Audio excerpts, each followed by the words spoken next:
Il y a des moments dans la vie où tu sens que quelque chose change, même si tu ne sais pas encore lui donner un nom. Extérieurement, tout semble normal. Les mêmes rues, les mêmes conversations, les mêmes habitudes, mais intérieurement, quelque chose ne répond plus de la même manière. Ce qui te suffisait avant te paraît maintenant vide. Certains endroits commencent à t'épuiser. Certaines personnes te comprennent de moins en moins. Et parfois, tu te demandes même pourquoi tu réfléchis autant à des choses que les autres semblent ignorer sans difficulté. Tu as peut-être essayé de faire comme tout le monde. T'adapter, rentrer dans le rythme, ne pas trop poser de questions, ne pas trop montrer ce que tu ressens. Mais malgré tous tes efforts, il y a toujours eu cette sensation étrange, comme si une partie de toi refusait de s'endormir complètement. Et le plus difficile, ce n'est pas toujours la solitude. Le plus difficile, c'est de ne pas réussir à expliquer ce que tu ressens. Parce que ce n'est pas forcément de la tristesse. Ce n'est pas forcément un manque. C'est plutôt l'impression d'être entre deux versions de toi-même. Comme si ton esprit comprenait déjà quelque chose que ta vie n'a pas encore rattrapé. Tu observes plus que tu ne parles. Tu ressens les ambiances rapidement. Tu remarques les détails que d'autres ignorent. Et parfois, tu portes un sourire à l'extérieur alors qu'à l'intérieur, tu traverses une tempête silencieuse que personne ne voit vraiment. Alors tu commences à te demander, pourquoi est-ce que je me sens autant à part? Pourquoi certaines épreuves semblent me transformer plus profondément que les autres? Pourquoi ai-je l'impression de chercher quelque chose que je ne trouve nulle part? La vérité, c'est que certaines personnes traversent la vie en suivant simplement le mouvement. Et d'autres traversent la vie comme si chaque expérience essayait de leur apprendre quelque chose. Pas parce qu'elles sont supérieures, pas parce qu'elles sont parfaites, mais parce qu'elles sont appelées à se réveiller intérieurement. Et si tu regardes honnêtement ton parcours, tu verras peut-être que tout ce que tu as vécu t'a poussé dans cette direction. Les moments où tu as été incompris, les périodes où tu as perdu confiance, les séparations, les silences, les remises en question, tout cela n'était peut-être pas là pour te détruire, mais pour t'obliger à regarder plus profondément en toi. Être choisi, ce n'est pas avoir une vie facile. C'est souvent l'inverse. C'est ressentir plus intensément. C'est devoir grandir plus tôt. C'est apprendre à marcher seul pendant un moment avant de comprendre pourquoi ce chemin existe. Et peut-être qu'aujourd'hui, tu es précisément dans cette période de transition. Cette période étrange où tu sens que ton ancienne version ne te ressemble plus, mais où la nouvelle n'est pas encore complètement née. Alors pendant cette vidéo, on va parler de ce chemin. Pas avec des promesses irréalistes, pas avec des phrases vides, mais avec des prises de conscience concrètes que beaucoup de personnes vivent sans réussir à les mettre en mots. Parce qu'il existe des signes silencieux qui montrent qu'une transformation profonde est en train de se produire dans une vie. Et si ce message résonne en toi, tu peux t'abonner pour la suite. Depuis longtemps, tu as peut-être remarqué que tu ne fonctionnais pas exactement comme les autres. Quand certaines personnes se contentaient de suivre les tendances, toi tu cherchais du sens. Quand d'autres évitaient certaines questions, toi tu passais des nuits entières à réfléchir à ta place dans ce monde. Et pendant longtemps, tu as cru que ce décalage était un problème. Tu as essayé de le cacher. Tu as essayé de parler moins, profondément, de simplifier ce que tu ressentais, de devenir plus normal. Mais plus tu essayais d'ignorer cette différence, plus tu te sentais vide intérieurement. Parce qu'au fond, ce n'était pas un défaut, c'était un signal.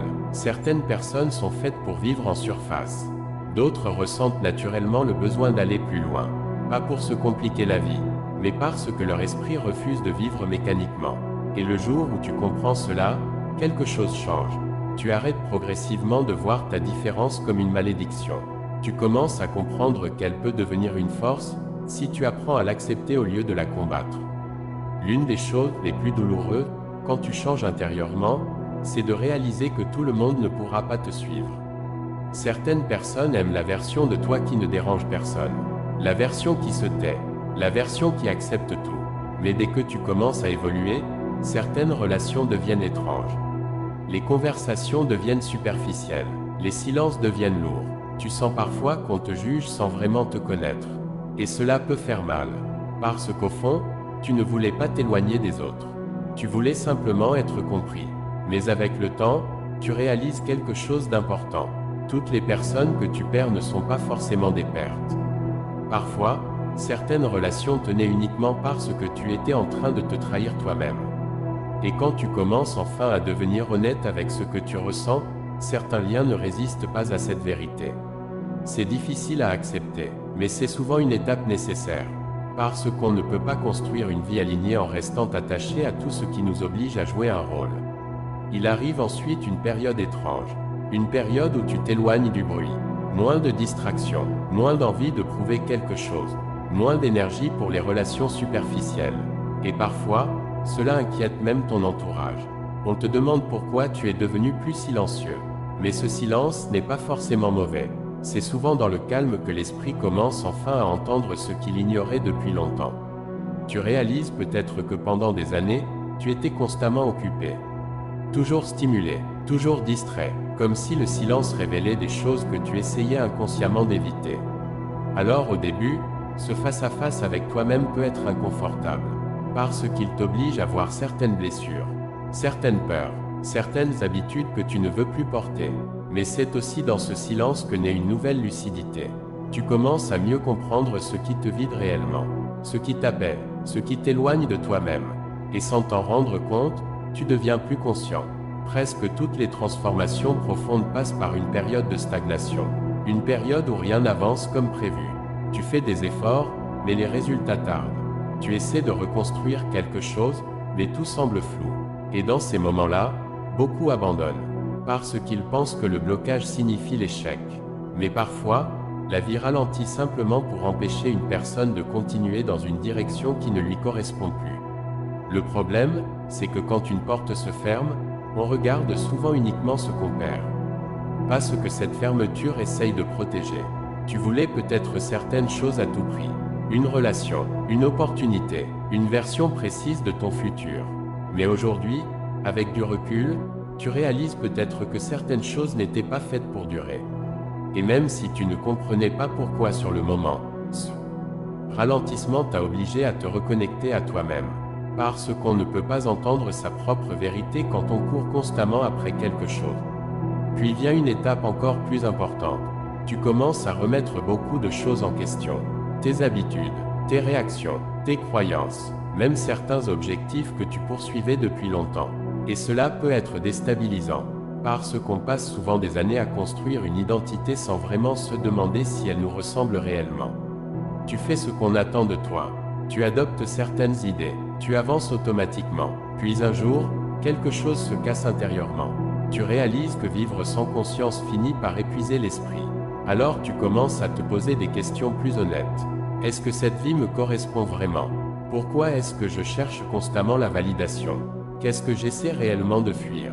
Et même si ces questions font peur, elles ouvrent une porte importante. Parce qu'une personne qui ose se remettre en question commence déjà à se transformer. À mesure que tu évolues, certaines choses perdent naturellement leur pouvoir sur toi. Les distractions qui occupaient ton esprit avant ne te satisfont plus autant. Tu fais plus attention à ton énergie, à ton temps, à ce que tu laisses entrer dans ton esprit. Et ce changement ne se fait pas toujours brutalement. Parfois, il arrive lentement, comme un vêtement devenu trop petit sans que tu t'en rendes compte immédiatement. Tu réalises peut-être que certaines habitudes te maintenaient simplement dans un état de survie. Toujours occupé, toujours stimulé, mais rarement présent avec toi-même. Alors tu commences à créer de l'espace. Moins de bruit, moins de dépendance au regard des autres, moins de besoin de remplir chaque vide. Et au début, cela peut donner l'impression de perdre une partie de toi.